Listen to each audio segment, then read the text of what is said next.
What happens if I leave England for the United States if I have debt? Alright. Good evening. So this is kind of like a beta tester video of kind of what I want to do in the future.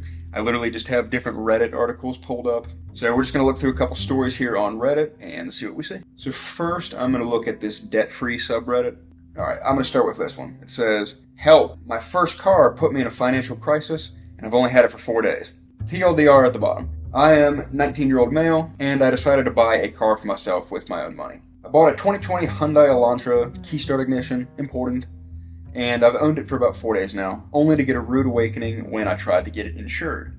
Went to State Farm and Progressive because the Geico premiums I had on my parents' car was too pricey for my budget at the time. Short end of the story is they told me that I couldn't insure a 2020 Hyundai Elantra past liability due to the trend in theft because of the key start ignition. He attaches an article here with details, I guess, on that. We're not going to read that. I was not informed about this big issue when I purchased the car. Seems like the salesman should have probably told you that. Point is, we tried getting with State Farm, Progressive, and a few other insurers, only to be turned down completely. Current Geico and other insurance providers are already pricey, and with the theft factor, premiums will become more expensive, and personally for me, close to unaffordable.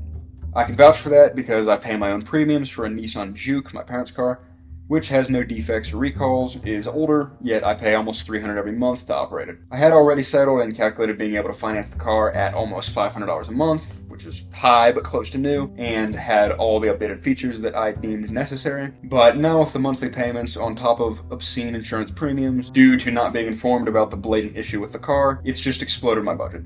I will have to put off college and commit myself to a full-time job until further notice just to make the payments. So that's not great. Alright, so his TLDR says, financed a bad car, $17,000 loan, broke teenager, don't know how to get rid of the car. Help. Tomorrow I'm headed back to the dealer to ask if I could either trade in for another car or get a cut down on the price because of the outright problem this car has. What should I do? Alright, so it's a little bit of a messy situation there, dude. So I think the idea of going back to the dealer and asking to either trade in the car or cut down the price, I think you have the right idea there. I would say they're definitely not going to cut the price down. I mean, you already bought the car, so let's not kid ourselves. I do think let me see, when did you actually get the car? So you said blah, blah, blah, 4 days ago now. So that's good news. I know a lot of car dealerships have a thing where you can either return your car within like 10 or 15 days. I'm sure you'd have to pay some sort of penalty for that, $1,500 or $500 or whatever. But that'd be a lot better than having to be stuck with a car that's not good for you. So that's what I would do if I was in your situation. So that's at least the first thing I would do is call the dealer and ask if they would potentially take your car back. Because I don't think you're too late. I mean, 4 days is pretty early. Even if they don't have like a longer 30-day period, I would say within 4 or 5 days, you're probably going to be good. But again, I think this was a used car, right? So yeah, I mean, this was posted 16 hours ago. So obviously it's a lightly used car. I don't know what their policy is going to be on taking cars back, but definitely worth a shot. That's what I would do. Probably do a little bit more research before you buy a car next time, man. Doesn't seem like you put a whole lot of effort into like looking up what the problems were, and why wouldn't you get an insurance quote before you actually got the car? I mean, you would think that if you applied to an insurance company, whether it was, State Farm or Geico or whatever, that probably they would be able to tell you why they wouldn't want you to buy that car. They could tell you about the key issue that it's having, or they could just tell you that your rates are going to be this amount, and then, you could have saw that your rates were going to be high, so you could have gone with a different car. So that's my big question, is why you wouldn't get an insurance quote before buying a car. It seems like not a good idea. But anyway, let me look at some of these comments and see what people said. Ronald McStupid here says, it's a great name, dude. So not to hit you while you're down, but this is why you research relentlessly before buying a car. Yes, I mean, that's exactly my point.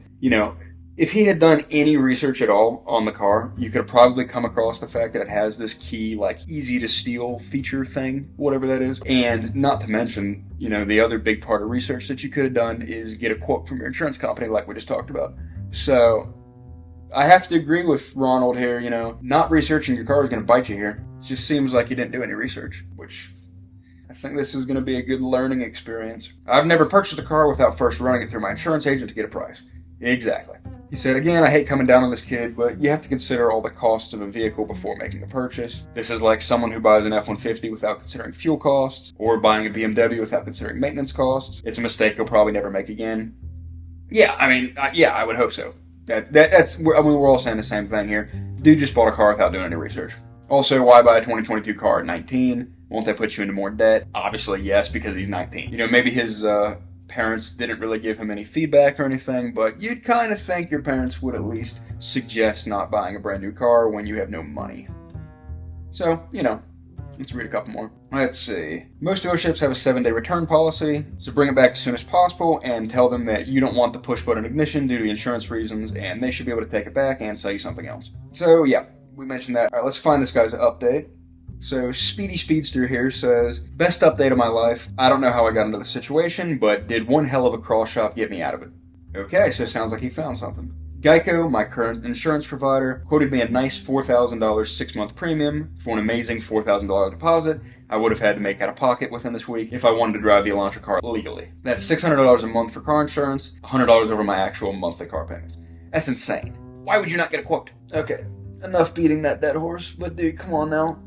You gotta get an insurance quote first. Alright, it took a whole night of crying, but I landed on I thought it said National Geographic. It took a whole night of crying, but I landed on National General, which offered me $1,544 for a 6-month plan. That's about $300 some monthly, which means I'm going and getting my diploma. He says, main takeaway from this nightmare is Google the shit out of how to buy cars. That Hyundai is not worth the trouble. Yeah. Okay, well, I think you kind of get the point of this one. Alright, I'm going to go on to this r/debt forum subreddit, whatever they call them. Alright, let's look at this one. 23 female, $22,000 in debt, need advice. So, I feel like I'm drowning. I racked up a bunch of credit card debt because I was in an abusive relationship, had to take on his portion of rent and 100% of the bills on my credit card just so I wouldn't be homeless.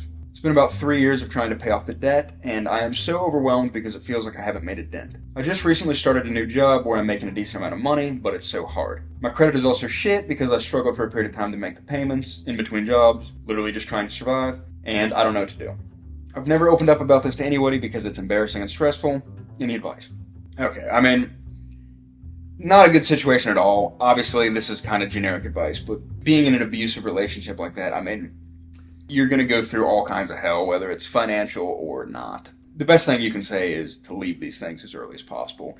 It's going to do all kinds of damage. Obviously, financial damage is one of them, but hopefully the most important takeaway here for this person is that, you know, they're going to be more cognizant of what might be an abusive relationship in the future, because that sort of seems to be the thing that's ruining this person's life. She says she has bad credit because she was forced to take out 100% bills on her credit card just so she wouldn't be homeless. You know, that's tough. I mean, without knowing the situation at all, it's kind of impossible to really say what's going on there, but I just feel like you probably didn't need to go into credit card debt for this dude. Again, I don't know the situation. Maybe he was literally forcing you to do so, and if that's the case, you know, I'm sorry, that really does suck. But, you know, that being said, at 23 years old, having really bad credit card debt, that's a really bad start. So, I mean, I feel like you probably could have done something a little bit different with that. Why were you paying 100% of his rent and 100% of the bills on your credit card just so I wouldn't be homeless?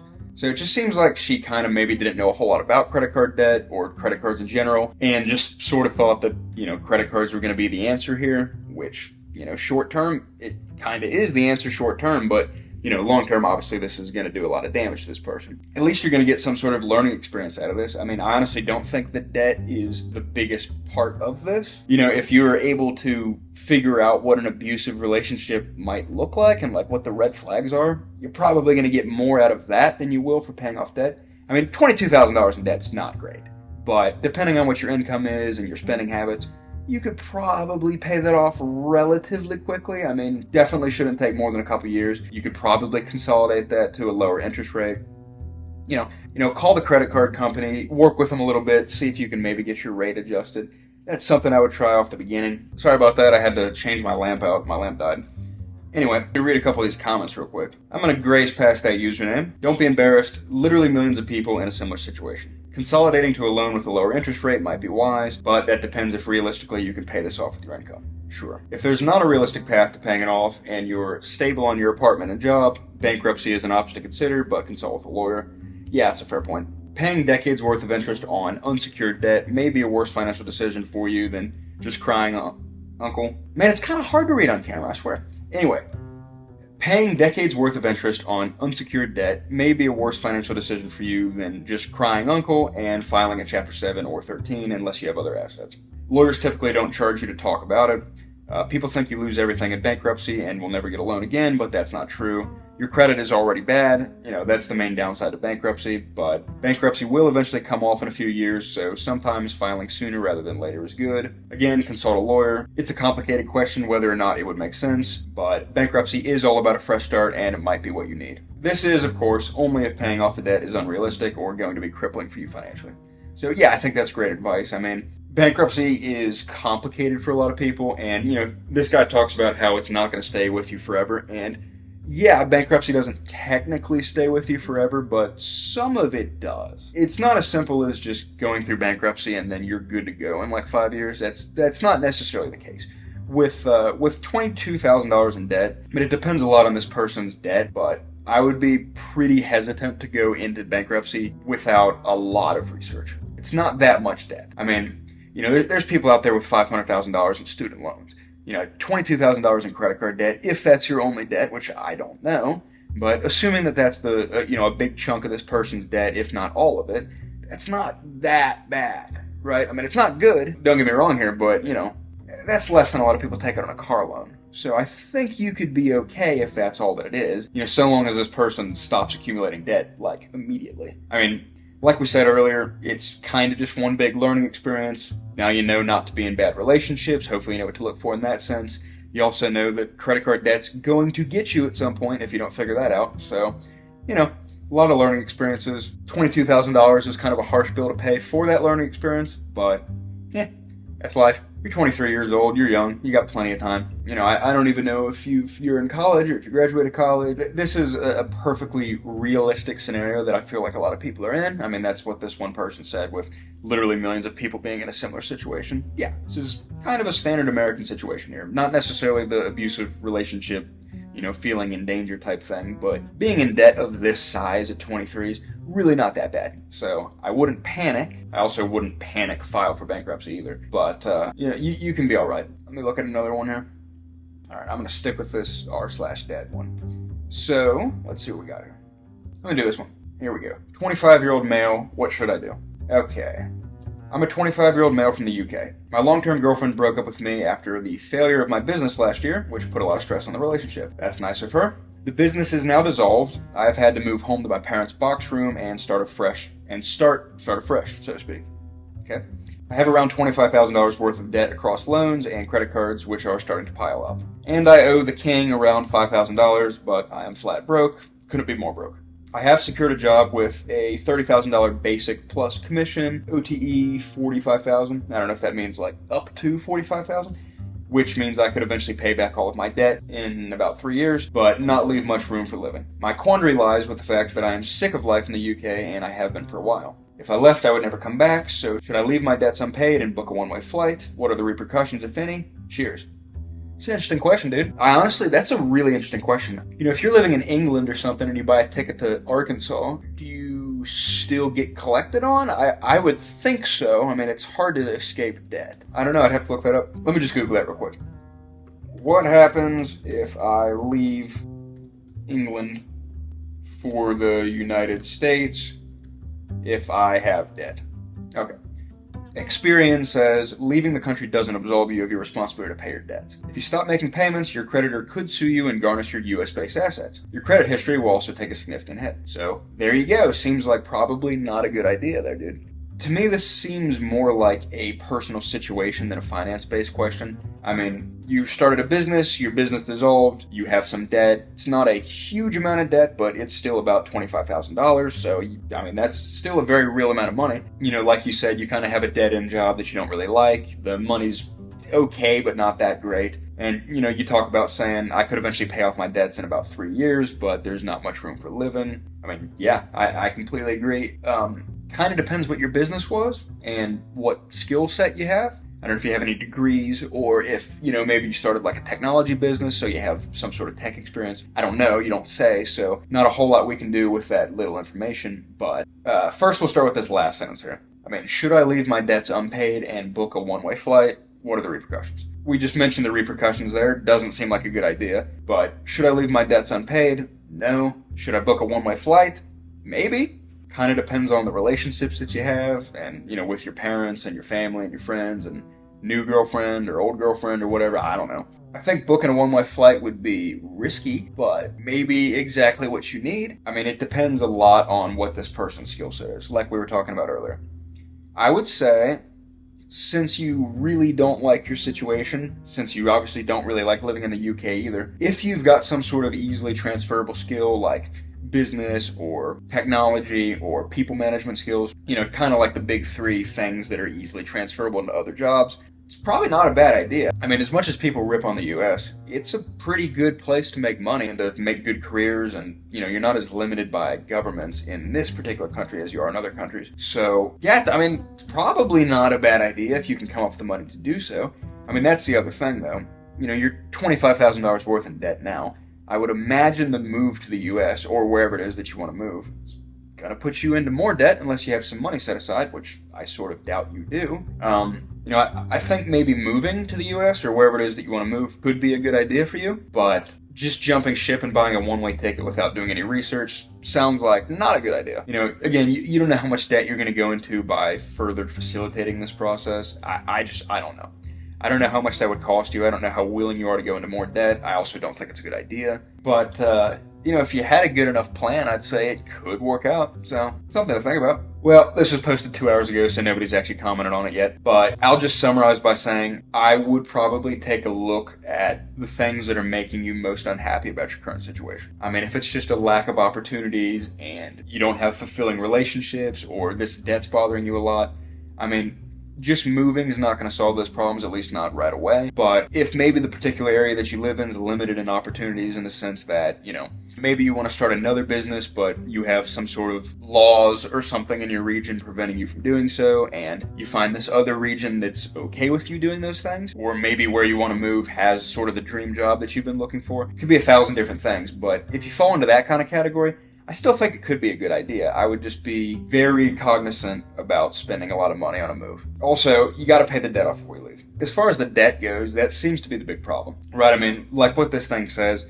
you leave the country, you're still required to make your payments. I mean, they can garnish your wages and garnish your US-based assets. So, I probably wouldn't leave the country without paying the debts first. I guess what I would probably do if I was in a situation was, you talk about making $30,000 basic plus some commission. Dude, I would just work an unbelievable amount. You said this is going to take you 3 years to pay off. If you live with your parents or you get a roommate or something, there's no reason why paying $25,000 should take you 3 years. It just should not. Work all kinds of overtime, get an extra job, get 2 extra jobs, sell stuff, do anything you can do. You should be able to jump ship in 6 months to a year. I mean, if you have to come up with 25 grand in 12 months or you die, you're going to figure out a way to do so. So that's what I would do. I would do that. I would approach it like that's the situation. And then you can jump ship, you can go to a new country and do whatever it is that you want to do to make your money. That's what I would do. Let's read another one here. How much time we got on this? I got 2 hours on that. This is a great time to get hiccups. Alright, let me read at least one more here. So this one is titled Best Course of Action. Hi there. I know this has been repeated so many times on here, but I still can't decide on the best course of action. I have about $60,000 in credit card debt. I make about $90,000 a year, and my wife makes $120,000. We have one joint bank account. We have a mortgage of $1,860 a month. We owe $330,000 on our home, and it's valued at about $440,000 right now in California. The credit card payments are stressing me out all the time. I'm not behind on any yet, but I feel like I can't sustain things. Any advice on the best course of action would be extremely welcome.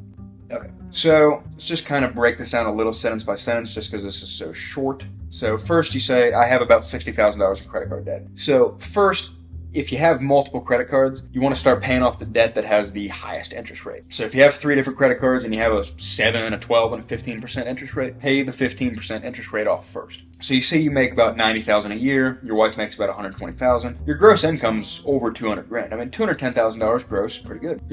I get that that's in California, so pretty high cost of living area depending on where in California you live, but still, I mean, $210,000 a year is pretty good. So we have one joint bank account. We have a mortgage of $1,860 a month. Seems like that's a pretty reasonable mortgage rate for your income. Don't really have a big problem with that at all. I mean, having one joint bank account, as long as you're in a trusting relationship, is a good thing. So that's a pro. So we owe $330,000 on our home, and it's valued at $440,000. So that's good. I mean, you're going to get some sort of appreciation, although maybe not much in the next coming coming year or two because housing prices are starting to drop at least a little bit. But I don't think that's going to be particularly relevant in this case. Yeah, home price seems fine. Obviously, this is either a pretty new home for you or you put almost no money down at all because you still owe quite a large percent on that. Obviously, you said the credit cards are stressing you out a lot. Makes sense. I mean, $60,000 in credit card debt's pretty bad. I mean, to me, the question is, with an income like that and a mortgage that's not overly high, why are you so deep in debt? I mean, it's probably not something like a car loan because you're not putting car loans on credit cards.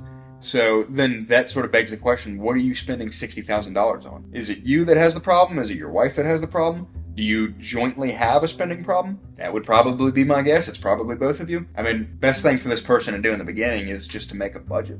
I mean, track your expenses for like 2 months. Track them really well and figure out exactly where every single dollar is going. I mean, you're obviously spending money on dumb stuff somewhere along the line. I don't know exactly what you're doing. I mean, you don't provide what your expenses are, but you're obviously spending money on something that you shouldn't be, or more likely a lot of things that you shouldn't be. I mean, I don't know if this is some sort of like medical debt or compilation of just really poor decisions. I mean, going out to eat all the time, buying new cars, maybe you have expensive hobbies, whatever, maybe you travel too much. It doesn't really matter. Like I said, what I would do is lay out your expenses. What are you spending in each category? I would think you could probably figure out where the spending problem is pretty quickly.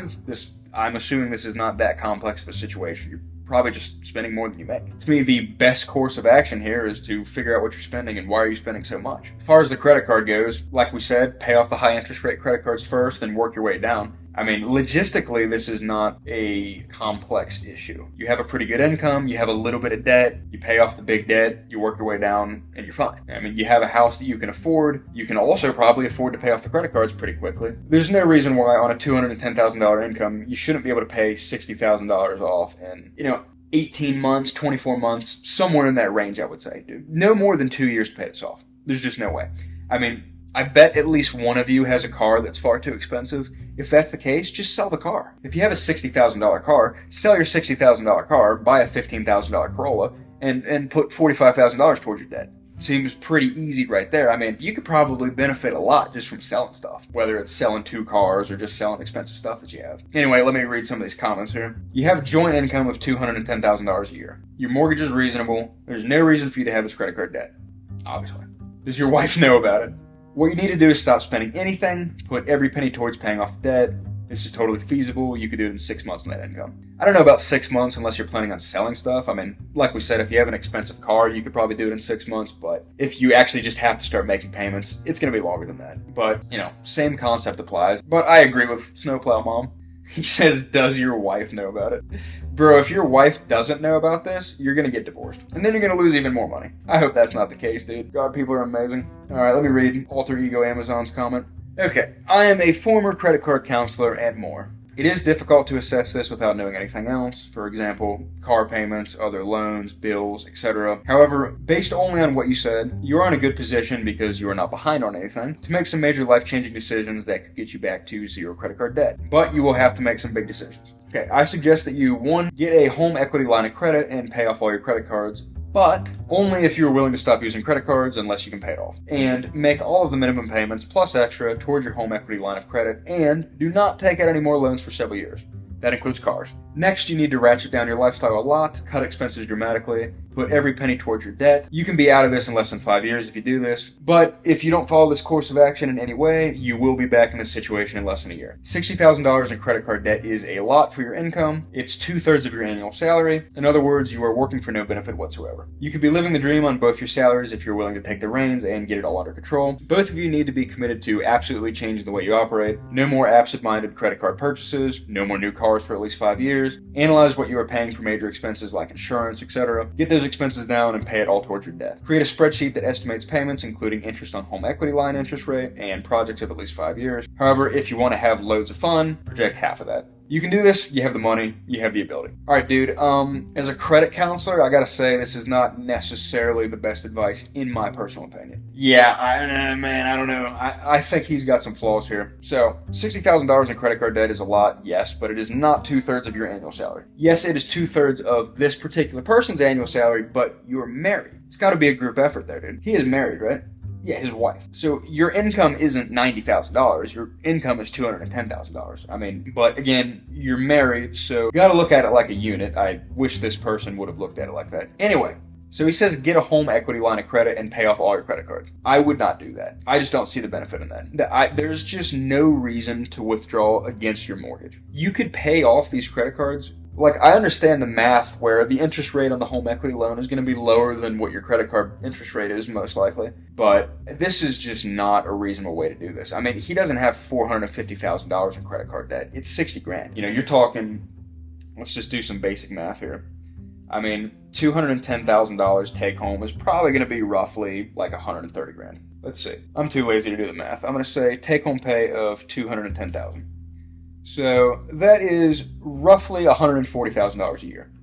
So your take home pay is about $140,000 per year. So then if we do 60,000 divided by 140,000, you know, that's only 43% of your salary. So again, I mean, it's not good news, but 43% of your take-home pay per year, that much debt's really not as severe as this guy's making it sound. I mean, again, it's not good, but it's not $1 million in debt either. So, with that being said, I would not take out a damn home equity loan to pay off this relatively small debt in comparison to your salary. I mean, you guys make good money. I mean, even if you only get a 4 or 5% interest rate on your home equity line, your credit card's probably going to be roughly 15% or so interest rate. It's to me, that's just not enough of a difference to justify messing your mortgage up. I don't think that's worth it.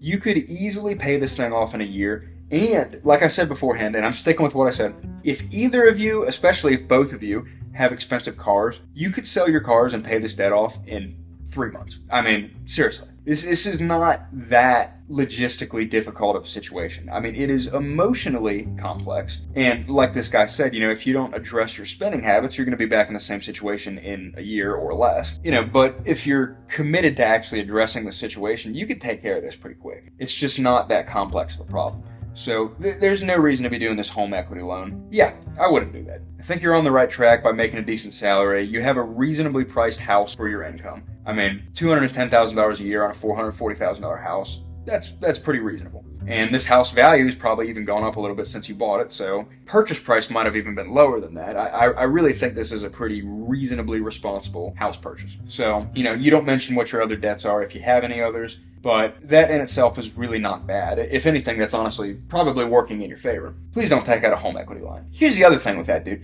You owe $330,000 on your $440,000 house. So, at best case scenario, you only have about $100,000 in equity. And it's probably not that high. But best case scenario, you're going to get a home equity line for what? You're going to pay the whole $60,000 off of that? I wouldn't. I mean, there's nothing inherently wrong with doing that. It's not going to cripple you. You know, let this be a learning experience for what it is. You're going to have to pay probably an additional $4,000, $5,000 a month towards your credit card, but it looks like you've got the money to do that. So, you know, you just keep paying the mortgage and then pay every single extra dollar that you have on your debt. You have this taken care of in months. And sell your damn cars. Alright, anyway, I don't want to spend too much more time for this first video because, again, this is literally just a trial run. I don't know if I'm going to keep making videos of this format. You know, let me know if this is enjoyable. This is kind of more of like it's almost like financial ASMR review in a way. I was just kind of hoping to make something that was, you know, maybe easy to watch when you're settling down for the night. Yeah, I do kind of like reading through these Reddit stories. I have not really done this before, and it is astonishing how often people post on these sites. If I just filter this r/debt by newest, yeah, we've got like 47 minutes ago, 2 hours ago, 2 hours ago, freaking 2 hours ago, 3 hours ago, 7 hours ago. This is just nonstop, dude. I mean, I have to scroll for like a minute just to get to a day ago. So that's kind of cool. Yeah, like I said, I've never really read financial stuff on Reddit aside from like one little short video that I did. I feel like you get a better sense of real financial situations with this kind of like Reddit posts than you do from like some of the more popular finance videos online or like Dave Ramsey's channel, for example, where, you know, people are calling in with, you know, $500,000 or $1 million in student loans. Like, you're probably not going to see that kind of stuff on this page. Maybe we will. I don't know. But, yeah, that's pretty cool. Let me know if there's any other subreddits that are worth checking out, because I feel like there's probably quite a few. I did find this one debt-free subreddit, which I guess is more focused on actually obviously becoming debt-free, but that's pretty interesting. I might go through a few of those in the next video. But yeah, let me know if this format is more interesting than some of the other stuff I've made in the past. I was sort of getting a little burned out with the videos that I was making. I've always kind of wanted to make like longer form, entertaining style, but also informative financial videos. But the content that I've been making in the past was just not necessarily my favorite. I went back and I watched a couple of those older videos, and it's not necessarily the direction that I want to keep going, so decided to switch it up a little bit this week. I personally think this is a little bit more interesting than the stuff I was making. I mean, it's not the end of the world. I'm legitimately not trying to get rich and famous from doing this. I'm just having a good time online. But I do want to make videos that are at least interesting to me. At the most basic level, I want to be able to watch my own videos. And that was kind of the biggest takeaway from when I went back and I watched some of my videos a week or two ago. I wouldn't click on those videos and actually enjoy watching them. So I figured if that's how I feel about those videos, I might as well not make them either. I decided to just make a video on what I would like to watch. There doesn't seem to be a whole ton of people that are making like, Reddit story reviews on financial situations. I mean, I was actually scrolling through YouTube a couple days ago, basically looking for this style of video to watch, and I didn't really find much that was particularly interesting to me. So that just sort of caught my attention, and I thought, well, I can make them. It's not going to be as refined and well thought out as what some of the videos that these much bigger, more experienced YouTubers are going to make. But I don't know, man. I mean, I had a lot of fun making it. I think I am interested in doing this style of content in the future. So yeah, I mean, just let me know if you think this was entertaining. I hope it was. And yeah, if you liked it, let me know. Maybe comment or subscribe or whatever. Yeah, I appreciate you watching. Have a good day.